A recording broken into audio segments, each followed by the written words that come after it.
one place you will not find fraud is here in the weather department because we're telling it like it is. And the good news is that Ruidoso is now in the clear.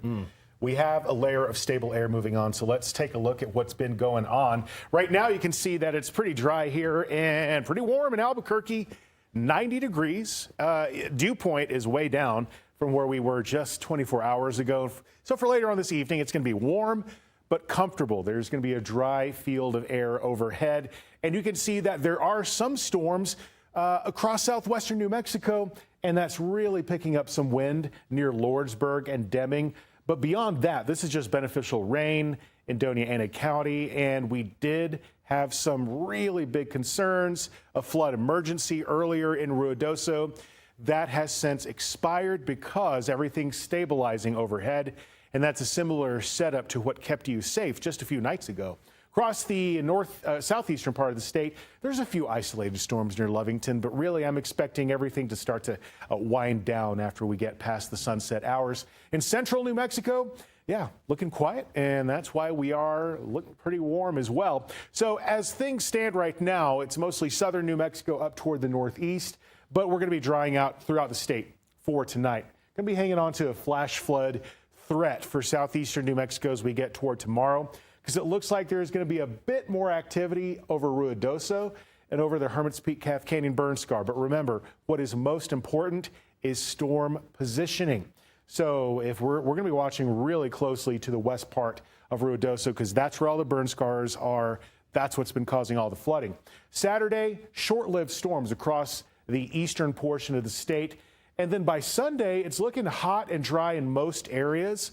But then we're getting another monsoon surge. It kicks in first thing next week, and we're looking at some scattered storms. It looks like widespread across eastern New Mexico.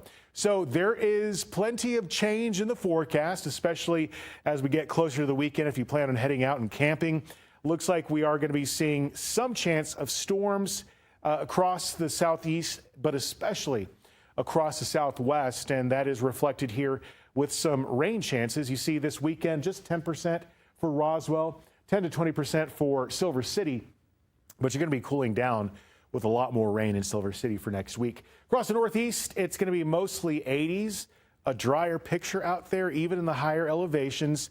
Northwest is looking hot and dry for the next several days. I mean, Farmington can't even find a mention of rain through the weekend. You only start picking up those chances by the middle of next week. For Las Vegas, though, we're anticipating that it's going to be a so-so chance, 20% as we get into the weekend. And then next week, you start off with a bang, a lot of monsoon moisture in play. Across the North Mountains for tomorrow, that's a place to be if you want to escape the heat. 73 degrees in Red River, but 85 in Santa Fe. And look at how those rain chances take a break this weekend, but pick up instantly on Monday, Tuesday.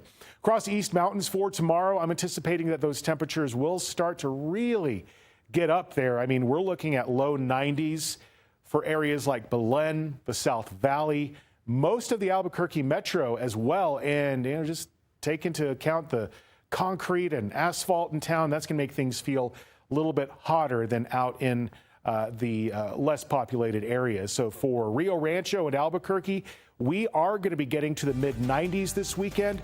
But look at what happens. It's going to be kind of a so-so start for Albuquerque.